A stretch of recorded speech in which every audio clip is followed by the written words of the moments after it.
The September issue of Exceptional Parent magazine focuses on the elderly and those who care for them. Sign up for free and read it today at www.epmagazine.com.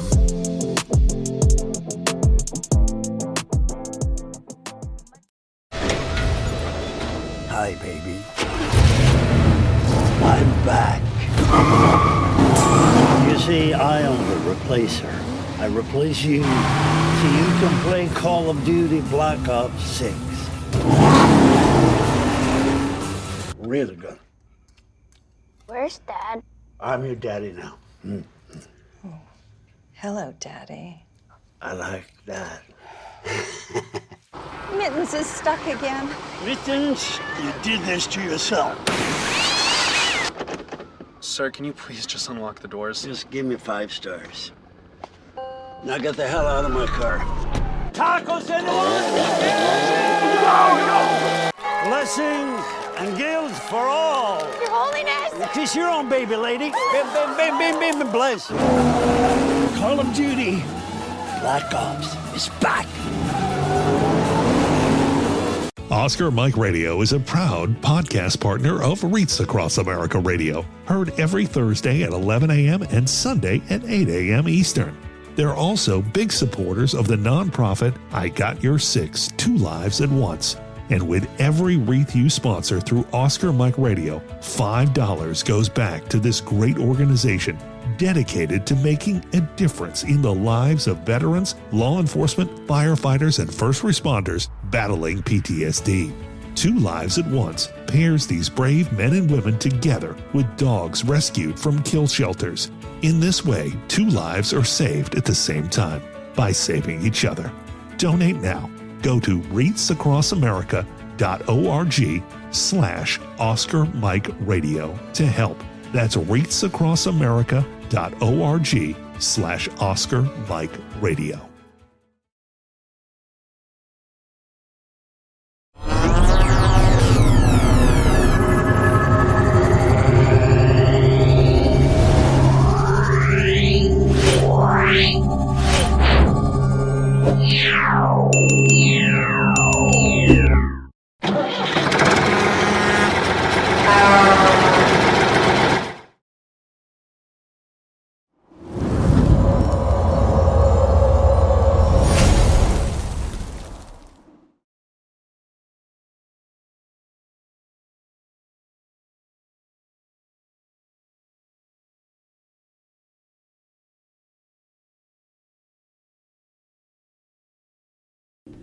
Suicide is preventable, and each of us has a role to play in suicide prevention.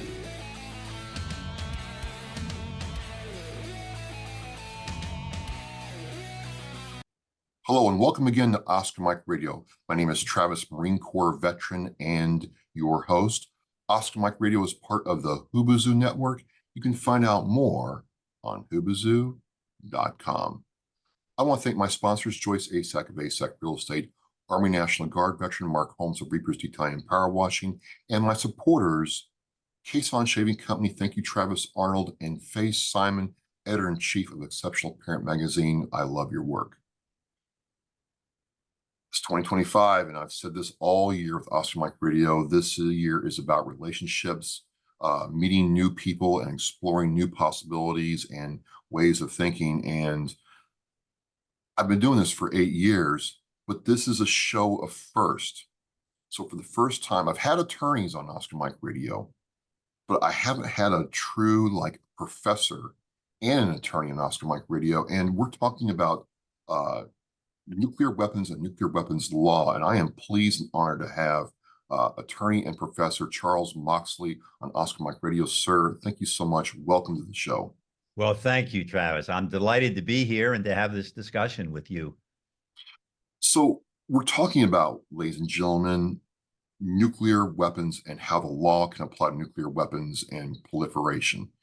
And I'm going to tell you right now, Professor, I thought the concept of mutually assured destruction was the way to go and problem solved. And I operate under that until I started reading your book. Before we get into that and all the good stuff, and I'll tell you right now, ladies and gentlemen, we cannot fit this all in 1 hour. You have a really interesting background in going from your beginning of your professional career into law, and then into, what you did with nuclear law, or nuclear weapons law, if that's the correct term. So kind of just give us a background about who Charles Moxley is, please. Well, thank you so much, Travis. I went to Fordham College, and I'm of the generation of the Cold War, and we were all very focused on that at the time. Fordham had a wonderful program in Russian area studies because the concern was that our country didn't have people who knew anything much about Russia and the language, the Soviet Union at the time, obviously, and the language.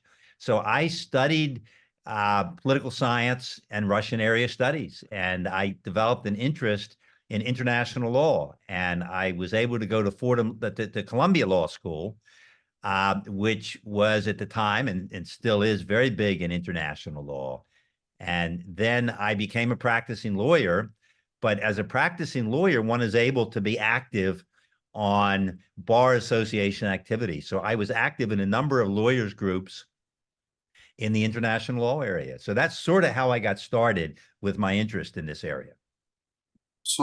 And that's the thing with law, sir, is it's not just one kind of law. I mean, you've got probate, civil, family law, estate law. So, I mean, across the board, what drew you to the study of international law? Was it just the time and, Dr. Strangelove and trying to love the bomb? Or was it, what, I've got a chance to take what I'm learning here and practicing and make greater change? What really did it for me, Travis, is I went to work for a federal judge. I had the opportunity to be a law clerk for a judge for a year. And then I went to a major law firm, which had an excellent practice in complex securities litigation, commercial litigation, antitrust. Okay. And what did I see there? I saw how seriously people take the law and the facts. And if you have a civil case, your lawyer is going to be investigating it. Things are going to be looked at in great depth. But I had this other interest in international affairs, international politics, and this was the Cold War. And so there we were, and I began to look at this area of nuclear weapons. And I can't tell you what got me started on it. And I discovered that there is a body of law there, but that the public and even most lawyers and even international lawyers and even military lawyers aren't that familiar with it. And then I saw a contrast, and this is really the answer to your question. Okay. While the law is taken so seriously in so many areas, when I got to law concerning nuclear weapons, it seemed that it's kind of underdeveloped. There's areas that need work, that need study. And so that's a long-winded answer to how I got to this area. So I kind of got this reading your work and going to your website. I'll have the link in the Make Radio show post, nuclearweaponlaw.org, which is like a very clean, concise website. But I'm going through, I'm like, wait a minute. We have devices here on Earth that can scour life from this planet. And it seems like, for lack of a better term, it's the Wild West out there.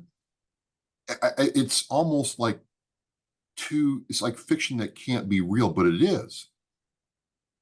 Yeah, I think a way of looking at that, and I appreciate what you're saying. And you mentioned mutual assured destruction, MAD, before. Yeah. I think a way of looking at it is that there is a body of law, and the United States recognizes it. The United States has, way over 1,000 lawyers in the Judge Advocate Corps. And there is within that a cadre of lawyers interested in nuclear weapons law. And there are people in the Departments of Defense and Department of State who are interested in this area. So there is a body of law, but it's just that we haven't focused on it much. And that's really what my book is about and what I've been working on and teaching for some time. So I'm glad you brought that up, because I'm reading your book and I'm, watching some interviews you've done and other writings you've done. And I'm like, okay, so if we have this law out here and we're trying not to, it's like, go to an extinction state. Why isn't the focus on this law when we talk about nuclear deterrence? Because I think anybody can agree that, okay, we should be able to defend ourselves, but this is different. These devices can end lives for hundreds of years, thousands of years. So why isn't the focus so much on the international aspect of this? I think in the way you framed the question, Travis, you actually put your finger on the answer. Okay. I think a big part of it is the policy of deterrence. And I think we, across our population, even among people who are active, in the military and in the foreign service and public affairs, I think there is what I would characterize as a misconception about what deterrence is. Okay, so because I picked up on that in the book and what you're trying to say, and I've kind of fleshed it out in that way, but I thought deterrence was the answer for years. That's what I learned in school, in college, listen to your local politician, and even in the military. Deterrence is the way to go. But you're framing it differently. So educate me about deterrence, because when I started going down that rabbit hole, I'm like, wait a minute, I've been missing it all along, it seems like. It is not so much you're missing it. I think the concept of deterrence that we were all taught, I was taught it in high school, even in college, and that even a lot of our elites, who are responsible for our strategic affairs and planning, I think it's misunderstood. I think we like to assume, and I think virtually all of us want to assume and do assume, that deterrence is great because deterrence is the answer. It's kind of a threat.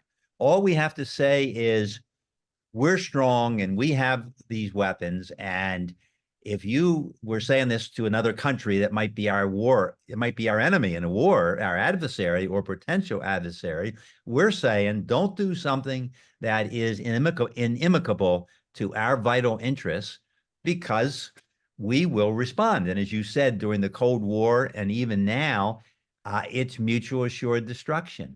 So that sounds great, right? Yeah, that's the thing. It sounded great to me.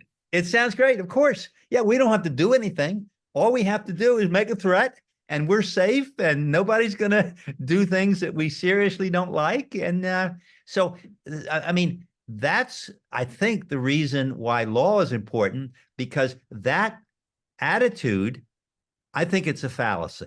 I think it's mistaken, and I think it's wrong. But we all believe it. Our policy people believe it. You believe it. I've believed it until I really started. And I'm going to tell you, why I think it's wrong. Yeah. And I think it's wrong because it's, it's the premise of that approach. It's almost as if our policy is a bluff, right? We don't plan to do it because, as you said, these things could cause human extinction for, thousands or who knows, millions of years, right? I mean, the science is there, and indeed there was a study which any of your listeners or watchers can find. It was in August of 2022. And there is a wonderful scientist at Rutgers, Alan Robach, who, with numerous other people, that they've projected the effects of nuclear war under various scenarios. And they calculated in that report, and there were about a dozen different scientists on it, that a all-out nuclear war between the US and Russia would cause, get this, 5 billion deaths. 5 billion. I mean, you're essentially talking about human life. I mean, when I read that, I Googled human life and I got a number of 7 or 8 billion, as a projection going some years forward. 5 billion casualties. So the results are existential, but our policy of deterrence is in effect as if it is a bluff, because we know we can't do it, but we're going to say we're going to do it, but we believe in it because it's a way to, it feels comfortable. But here I'm saying, that this is a misconception. So Okay. why is it a misconception? It's a misconception because you can't just say it. I mean, we live in an open society. You can't just say something. If it were a bluff, it wouldn't work. We have to buy the weapons that can make this threat of deterrence credible. We have to train our people to be ready to use these weapons. We have to have the public posture of readiness, and we have to be ready. And we have done that to an extreme. We have a readiness which is has been characterized as hair trigger alert. People, argue around the fringes, but we have over 1,500 nuclear weapons ready to go. And if our president, God forbid, should get the notion we're under attack and you have to make a decision, the military tell us, Joint Chiefs of Staff and military war manuals and things like this, the time that you'd have to make the decision might be 10 or 20 minutes because these weapons come in so fast and it takes time and decision. So we've set up a readiness and a policy to do it real quick. We've trained our people, and this is all available in the public literature. Our military in the ICBM, launching areas and in the submarines, which are, everybody's ready. So my point on deterrence is it's not just a threat. It is a readiness that creates a impetus towards use. I mean, I think that's the problem. We're so ready to use them. And indeed, it's even worse than that. You'll remember that we have the so-called triad, which is our nuclear weapons are spread between the land, the ICBMs, which are not buried in underground tunnels. They're vulnerable on the ground. They're non-mobile, right? And then to the submarines. Now, our submarines are great. I mean, they're, according to the published literature, which is what I know. I mean, I don't have but according to the published literature, our submarines are undetectable, right? So they're, they're there should we sustain a strike. And the Air Force, the planes in the air, if we send them up with these weapons, I mean, they can maneuver and so forth. But the land-based weapons are sitting ducks. And so if the president and the military advisors and the Joint Chiefs get the word, hey, there's an attack coming in, there is a pressure, and this is part of my point, that the policy of deterrence has set us up with such a readiness and impetus towards use. There'd be a strong instinctive sense, we have all these ICBMs and they're vulnerable.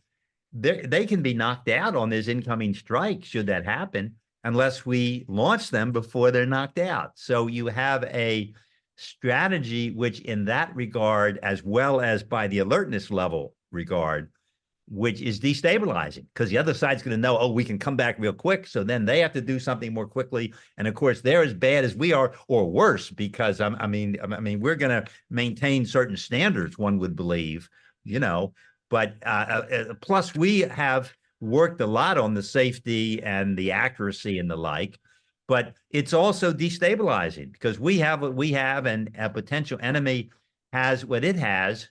And anyhow, just to sum it up, I'm sorry, this has gotten long-winded. No. I'm all in. But the policy of deterrence is so beguiling, and we all were taught to believe it, and we instinctively believe it. But my thesis is that there are great dangers associated with it because to be as ready as the policy of deterrence requires us to be is to be in a volatile situation which has an impetus towards use in an extreme circumstance. So we've created a situation where, we might do something that on a more thoughtful basis we might not have done. So this leads me to, the main crux of my questions is, all these conditions are true. You're not, an alarmist. You're not a gadfly. You're not making this up for hyperbole. Like I went and looked, I'm like, oh my God, I mean, these are all valid points and facts, which you're a lawyer, so you deal in facts. So my question now, the next section is, what truly is the role of law, and by extension, international law, to address this issue? Thank you for, I mean, that's really a way of looking at it. What's the role of law? And let me just step back. I didn't Okay. say something. You asked me, how did I get here and how am I where I am in terms of the book I've written now? I was a litigator for years. And I made a transition about 15 years ago to being a full-time arbitrator and mediator, something I had been earlier when I was also a litigator. So I preside, as an arbitrator, one is a privately retained judge to decide cases that might have gone to federal or state court, but parties prefer to have it done through arbitration. And there are commercial cases involving not just tens, but hundreds of millions of dollars and even over $1 billion. We get cases like that. So we have to exercise, as an arbitrator, we are retained to exercise good judgment, to listen to the facts, listen to the lawyer's arguments on the law, and make a judgment. So that is how I've approached the book I've written. And the answers I give you are my effort to make the best judgment I can make on what the questions are and then the answers. And I've been privileged to be able to work with some of our military lawyers, and we could talk about that, and to have an opportunity, to have a dialogue and understand both sides on the issue. So what's the answer to your question on the role of law? It's complex matter. I mean, I think, Travis, if we were talking about chemical or biological weapons, yeah, and you said, what's the role of law? That would be easier. And maybe the comparison is helpful to understand where we are. Yeah, I was going to say, how is it easier? What is the comparison? That's what's pretty interesting. Yeah, because we have, there are international treaties. There's a multinational convention to which the United States, which the United States has adopted and signed and ratified, prohibiting chemical and biological weapons. So the law there is very clear. I mean, you don't need me or anybody to come in and make comments or give a legal interpretation, because it's clear. Now, one can say, are these, conventions being complied with, and how safe are we, and how assured are we that our adversaries aren't violating them and subjecting us to a potential attack with these unlawful weapons? And that's another, it's a legitimate discussion, right? Obviously, right. But the law, the legal standard is clear because we have a treaty, right? The thing with the nuclear weapons is twofold. But on this latter point, we don't have a convention, a treaty that's signed by the nuclear weapons countries that addresses this subject of the lawfulness of the threat and use of these weapons. We don't have it. There is a treaty that is signed by other countries, not including any of the nuclear weapons countries, which bans nuclear weapons. But, the U.S. hasn't adopted it, nor have any of the others. I think you were going to say something. I'm sorry. So just kind of for me to understand this, I liken this to the treaty on mine usage. Yes. The countries came together and said, hey, we are going to ban the usage of mines because 50 years later, we're still finding them from World War II, so on and so forth. That has not happened in as far as like the U.S., Russia, and other nuclear nations to come to that level of agreement. Exactly right. Okay. Exactly right. On biological and chemical weapons, it has happened. And in fact, on the mines, I mean, as I recall the state of the law there is a treaty, a multinational convention on that. And the U.S. has not ratified it because of concern of some areas where there might be a desire to use them. But it's like a number of situations where we've said, and I think this goes back to the Obama administration, we're in compliance with it, but we haven't signed on to it, right? It's sort of the same thing. There's a comprehensive test ban treaty, which we haven't signed and ratified, but we're complying with it anyhow. So there is a middle ground where there's conventions. But to answer your question, how is nuclear different from biological and chemical weapons? You have to go back to a little bit to a broader question. What are the sources of international law? Where is it written down? How do we find it, right? And in a sense, the easiest source is when you have a convention, right? Because, you can look it up, you can Google, and you can find in about 5 seconds, you can find the Biological Weapons Convention, and in 10 seconds, you can find the countries who signed it, and there you go, So conventions are easy. But there is another body of law.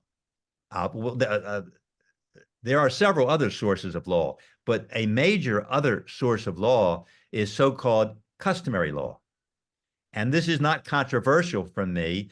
This is the second primary source of international law, customary law. So one has to define that. And that, what customary law is, international law, is it's international law as practiced by the vast majority, virtually all countries of the world, and principles and rules of international law as practiced by virtually all countries of the world. So you need something to be very broadly established as recognized by nations across the world, and then it's customary law. And so if you want to know what is customary law, how do you find it? Well, you just look for it. You look for where the U.S., because my focus in looking at nuclear weapons law is on the U.S. because, this is where I can have the most access and know the language and have the access, but these principles are the same across the world, and they'd be articulated differently. And there was an International Court of Justice case which makes this point. But insofar as concerns the U.S. statements of customary law, where do we go? And the answer is really easy now in a broad sense, much harder than when I first got into this field. We go to statements of a credible nature by the U.S. government and the military, right? I mean, that's where I go, and I just finished this 1,500-page book, and that's what I draw upon. So it's the military manuals in large measure of the U.S. And the lead one in terms of being the most recent is, and this is something you can pull up, it'll take you 5 seconds, the Law of War Manual by the Department of Defense. And there's a new iteration of it every couple years. And believe it or not, it's like 1,200 pages, and it is very detailed.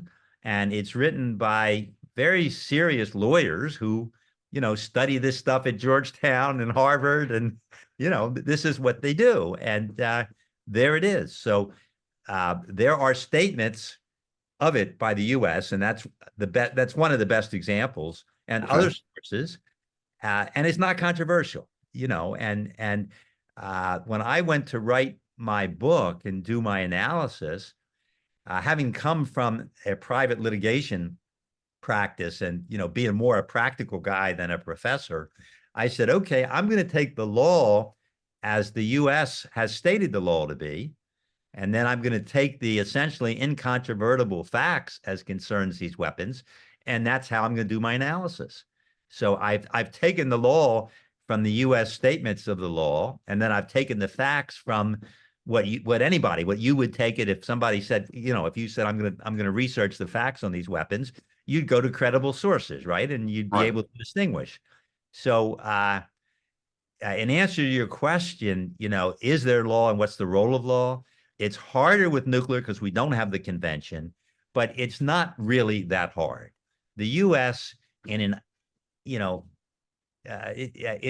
incontrovertibly has identified rules of international law that are customary law, and we recognize and identify that they're international law, and there you go. I mean, this is the law concerning nuclear weapons, because the U.S. position is there's no specific treaty or law, and again, I'm overgeneralizing a little bit, affecting the lawfulness of nuclear weapons, but the law of armed conflict and the law concerning the use of force that applies to conventional weapons applies to all weapons. It also applies to nuclear weapons. So that is our position as a country, that, LOAC, law of armed conflict, or, it's the same thing, law of war, law of armed conflict, international humanitarian law, jus in bello. These terms are essentially, one could quibble on definitions, but they're essentially synonymous. And so this is the law and it's there. But I'm acknowledging to you that it's harder. If you said to yourself, I want to know the law on nuclear weapons, it's a lot harder than chemical and biological, because, with them, you just go to you find the convention in 5 seconds and whereas for the nuclear, you have to talk to somebody like me or one of my counterparts, in JAG or Department of Defense or something, for statements of what the customary international law is as concerns nuclear weapons. So let's go back just a little bit here. International law, and I'm a layman, educate me here, but international law to me says that this is a law that all the countries on the earth, or the countries that agreed to it, have agreed to follow and be judged by. But one thing that trips me up about international law, and again, I'm a layman here, I'm not a lawyer, is how do you balance following and agreeing to an international law with the concept of sovereignty of your nation and your right to defend yourself in this conversation, and balance the two out? Because the thing that trips me up is if I'm following international law, am I handcuffing myself from being able to defend myself with every resource possible? Does that make sense, where I'm kind of in my mind trying to understand this? Of course it does, right? I mean, and this has been a political view. I mean, I think it's fair to say that in our country, which has obviously been polarized for some time, that there are different views on that. And there are people who say, we live in an international world and we need, I'm talking broadly in the first instance. Right. A lot of international, we have to have rules of the road. And there are those who say, why do we hamper ourselves? But let's take the easy case first. Sure. Right. I mean, I'm just looking around my home office here and I see yours in the background. I mean, I don't know. I mean, probably a third or a half of the stuff we have and the clothes we own and the food we get, it's international, right? Right. And probably I have no doubt that some of your viewers and listeners are international and people are picking up on it. There can't be any doubt that in a world like this, we need rules of the road, right?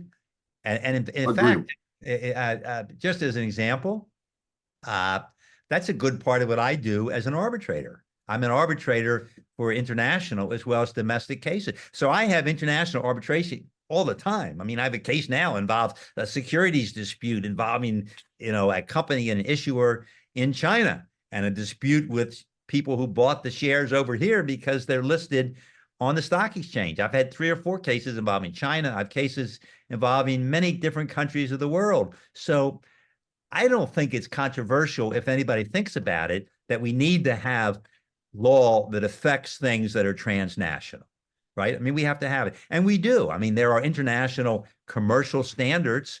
And yes. This is not something I know much about at all, but I'm sure they're international for food and for medicines and drugs and all kinds of products. They have to be safety standards, right? I mean, if we're going to import goods, let's talk about our electronics. I mean, if we're getting electronics from all these countries that we get them from, we don't want them to blow up in our face and all that. So obviously we need international law. I mean, you can call it international law. It can't be domestic law, because if it's just our law and China's law and Japan's law and Germany's law, it's hopeless, right? I mean, if you or I are in business, there's no way we know all that. So there have to be international standards, right? And so there are. And then you come to the military, and actually on this stuff that I talk about as the standards of international law that apply to nuclear weapons, once I make the initial point that the US recognizes that the same rules of law that apply to conventional weapons apply to nuclear weapons, we're into the law of war. And there are earlier antecedents, but from the perspective from a person with a military background like yourself, who have been in the Marine Corps, an area that comes to mind, although, as I said, I'm sure there's earlier ones I'm not thinking about, but during the American Civil War, Abraham Lincoln went to a man by the name of Francis Lieber, and you probably heard the name at some point in your military training when you had to take some legal training. Francis Lieber was asked by President Lincoln to do a code of military conduct in the Civil War for the Union. And that Lieber Code is still something that I cite, and others who do any work in international law involving use of force are going to cite the Lieber Code, Lieber. And so that's just an example. And the U.S. has been a leader in international law. We have the Hague Conventions, we have the Geneva Convention. And you know, I mean, there are those who would say, well, you know, you're talking about constraints, and now we have this terrible situation in the Ukraine, and Russia obviously hasn't cared about restraints on law, and it's bombing civilians and it's bombing cities. And if what we can see in the news is correct, and it seems to be reported, you know, broadly, you know, they're bombing civilians and hospitals, and it's horrible. So you can say, you know, does the law matter? Does any of this law matter? And, you know, that's a whole topic, but the law is there. People have been prosecuted. The Nuremberg trials are a matter of record, and they're quite interesting, and it's all available on the internet. And we had cases, I mean, there were cases brought not only against the high military and civilian leadership. I mean, Hitler committed suicide, right? But there were cases against the high leadership, and there were cases against bankers and financiers and lawyers.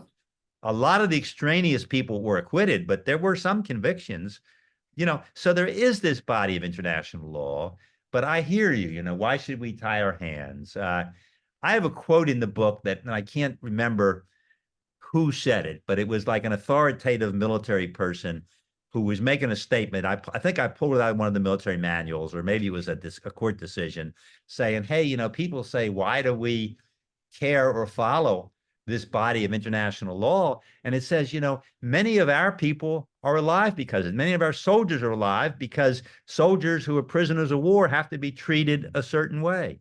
And civilians, you know, we're not going to bomb civilians or attack. We're not supposed to attack civilians, although there's a rule of proportionality, and there's some obvious, you know, there's going to be collateral effects, but there's limits on it.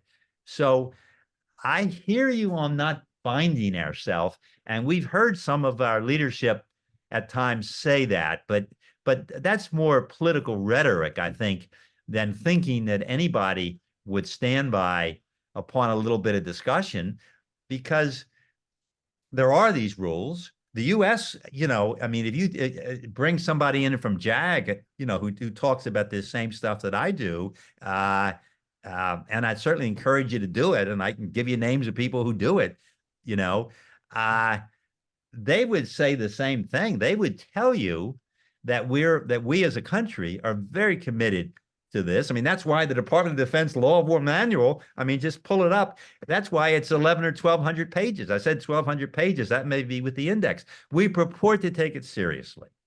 Where my critique comes in, and I do have a critique, right?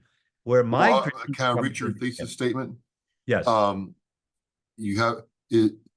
The threat and use of nuclear weapons cannot pass scrutiny under the applicable rules of international law as articulated by the United States and under broader requirements of international law not recognized or focused on by the United States.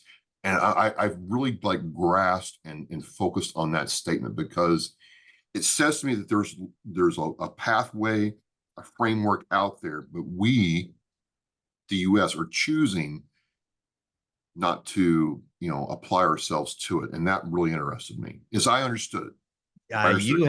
You've captured a statement that summarizes accurately where I am. Okay. The approach I took was, and this was the litigator in me, I'm going to take the statements of the law from the U.S.'s own military manuals. I'm going to take the facts from credible sources, no outlier, no crazies, no, the sky is falling people, And if I may, sir, that because I will tell anybody who's watching or listening to this program, this is not some, guy looking for social media likes or engagement or a gadfly or a rabble rouser. This is all explained in legalese with facts, figures, and a framework that I'm like, okay, you've done your homework and then some. I mean that's being simplistic, but that's the truth. So I just wanted to clarify this is not something you just threw together, sir. Thank you so much, Travis, and I appreciate that. And it's the way I try to achieve it. So I took the facts from the U.S.'s own statements, the law, and then I took the facts from credible sources, essentially indisputable, and then is where I found the problem.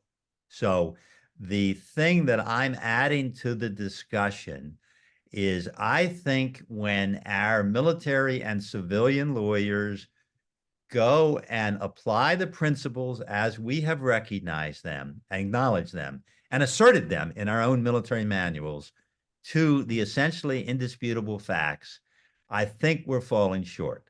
So that's where the rubber hits the road in my analysis.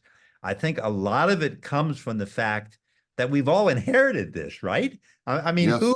who of an I mean, I'm an old guy now. I've been doing this stuff. I grew up during the Cold War, but who of the guys who are actively, in place now in the military, in the civilian leadership? I mean, who's not somebody who learned from the beginning, that deterrence is our approach and we're the good guys and we're not going to use this stuff and it's our thinking and we're, and we can use this stuff. I mean, and you had, we should talk a little, but I'm not going to go into it now. The International Court of Justice case in the mid-90s, where our lawyers showed up from the Department of State and the military. There were three of them.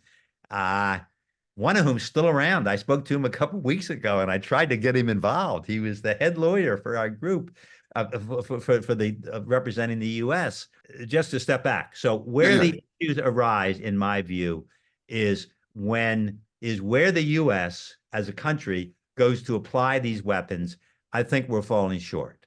And let me just add one thing to that. That is not a critique directed in any sole sense to the U.S., because as was evident from the ICJ case in the mid-90s, the U.S. was closely aligned with the UK and France in how it, particularly the UK, in how it presented it. And frankly, the way Russia and other countries, other nuclear weapons countries who participated looked at it wasn't that different. So I think people have accepted the nuclear weapons regime, have internalized it. And quite frankly, it's hard for you, Travis, it's hard for me to take a fresh look at something, right? If we think we have a sense of it, if we inherited it, I think our leadership within the legal framework for this stuff inherited something. And what I'm trying to suggest, what I am arguing, is they need to take a fresh look, because I think they're misapplying some of the stuff that they've already acknowledged to be the applicable rules of law. So again, we can't cover all this in 1 hour, and time is flying by like this, but let's close with this. How do we, and with the law to assist us, and this is the thing I really enjoyed about reading your book as I was going through it, is the law can help us guide these conversations to arrive to a new way of perspective. How do you think that looks? I think that's the key point. Okay. Because I think that deterrence is so beguiling for all of us that even after we're past Ukraine and maybe you've had leadership changes in Russia, but something's happened and we'll have better dialogue again. And we don't have very good dialogue with China, but hopefully we're going to improve that. But I think there's a potential, as there was, as you'll remember from the history, after the Cuban Missile Crisis, Yep. when we came so close to the debacle, there were decades of arms control then. So I think when we get leaders who are motivated to engage, we will make progress. We will have better arms control. But I don't think we will ever address these weapons and the risks that they pose until we go to the legal piece, because I think the deterrence thing is too beguiling and we can't get past it. I mean, I'd like to think we could, but I think, and we could, if we could just have a level of communication. And it's ironic, right? It was as if Reagan had it with Gorbachev when they looked at it in Reykjavik and they said, well, maybe we should just get rid of all these things. And but it's hard to get that as long as people are relying on deterrence. So here's why I think law is the answer. It's easy, right? If you're a policy person, if you're a politician, how can you be weak on defense? But if my analysis is valid, and others have to decide that, and if it were to be accepted on a broader level, then the political leadership would not be weak to say, let's go back to Reagan, Gorbachev, and let's recognize that these weapons they're not even weapons because you can't really use them to advantage. So let's have abolition. Very unlikely, but law is the way to do it. Because if you're a military leader, if you talk to your friends who, are still in the military, they'll tell you, hey, we're not going to consider biological and chemical because they're known to be illegal. So if my analysis is right, and if it were accepted, then your same colleagues would say, and we really can't do nuclear either because it's illegal if Professor Moxley is right. Well, I think it's a very powerful case for the law.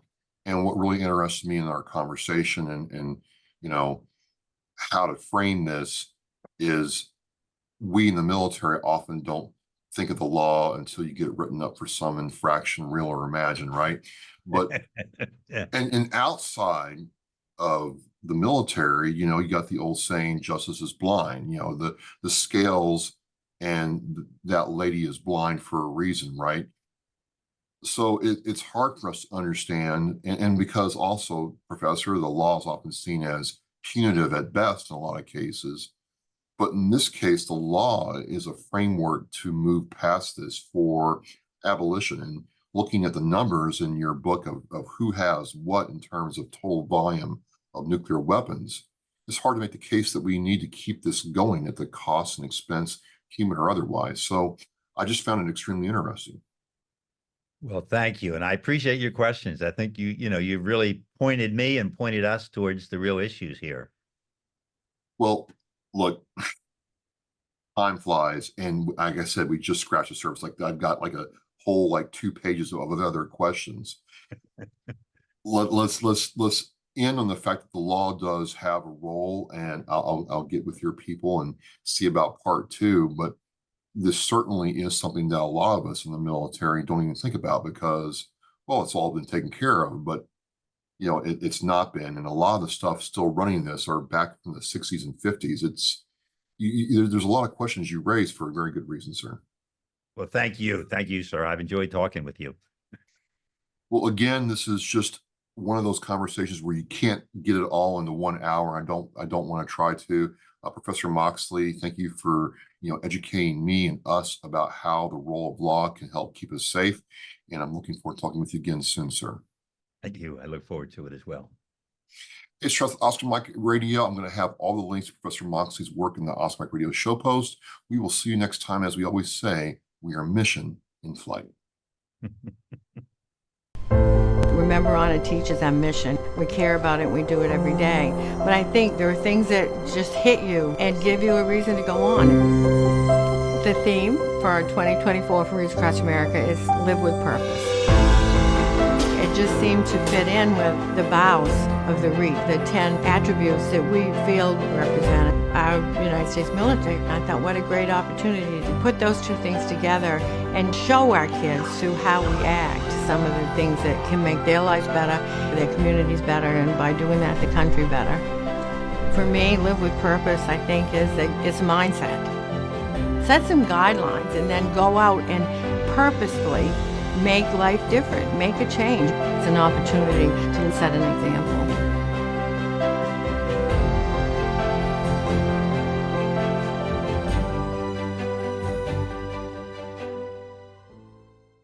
Thank you for listening and watching Oscar Mike Radio, where our active duty service members and veterans are in action and the mission is in flight. Oscar Mike Radio is an oversized load Co-Sinister One production. If you are a veteran or know a veteran who needs help, please dial 988 and press 1 for the Veterans Crisis Line.